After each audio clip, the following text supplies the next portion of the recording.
Breaking news. Krishna river board chairman తో మంత్రి ఉత్తమ్ భేటీ అయ్యారు. శ్రీశైలం, నాగార్జున సాగర్ నుంచి ఏపీ అక్రమంగా నీటిని తరలిస్తోందని ఫిర్యాదు చేశారు. రేపు సాయంత్రం కృష్ణా రివర్ బోర్డు సమావేశం కానుంది. తెలుగు రాష్ట్రాల అధికారులు సమావేశానికి హాజరు కానున్నారు. కృష్ణా జలాలపై హరీష్ రావు చేసిన వ్యాఖ్యలకు కౌంటర్ ఇచ్చారు ఇరిగేషన్ శాఖ మంత్రి ఉత్తమ్ కుమార్ రెడ్డి. ఇరిగేషన్ శాఖ గురించి బీఆర్ఎస్ ఎంత తక్కువ మాట్లాడితే అంత మంచిదని, 1,00,000 కోట్లతో నిర్మించిన కాళేశ్వరం కూలిపోయిందన్నారు. అలాగే ఏపీ జల దోపిడీకి సహకరించింది వారేనని తెలిపారు. అప్పటి ముఖ్యమంత్రి జగన్తో లాలూచీ పడి కృష్ణా జలాలను అధికంగా ఏపీకి తరలించారని ఆరోపించారు. తెలంగాణకు అన్యాయం జరుగుతుందంటే మీ వల్లనే అని చెప్పి మనం చేస్తున్నాం.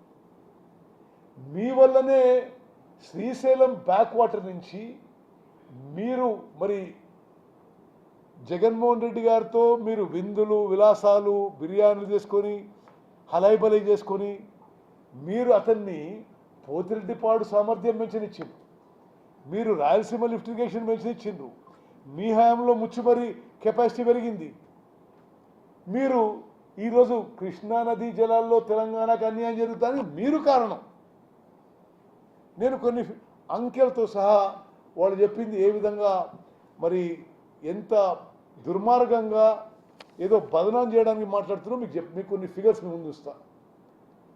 అంతకుముందు ఉమ్మడి ఆంధ్రప్రదేశ్లో మలయాళ, మూచిమర్రి, పోతిరెడ్డిపాడు కలిపి అంతకుముందు కాంగ్రెస్ ప్రభుత్వంలో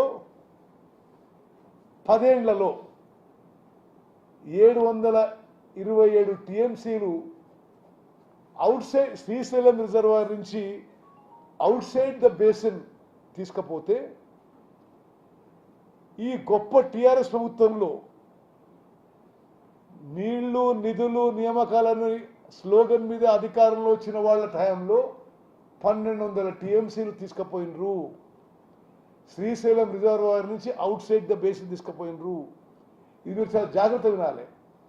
ఉమ్మడి ఆంధ్రప్రదేశ్ కంటే ప్రత్యేక తెలంగాణ రాష్ట్రంలో ఎక్కువ నీళ్లు శ్రీశైలం రిజర్వాయర్ నుంచి basin outside the basin తీసుకుపోయినరు. ఇది వీళ్ళ ఘనత. 10 ఏళ్ల పాటు వీళ్ళు అధికారంలో ఉండి కనీసం టెలిమెట్రీ ఇన్స్ట్రుమెంట్స్ పెట్టలేకపోయినరు.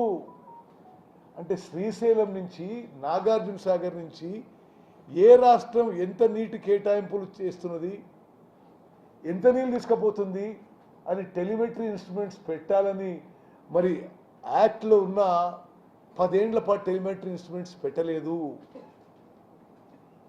ఆంధ్రప్రదేశ్ జల దోపిడీకి సహకరించిండ్రు. మేము డైరెక్ట్గా కేంద్ర ప్రభుత్వానికి నేనే ప్రతిపాదన ఇచ్చిన,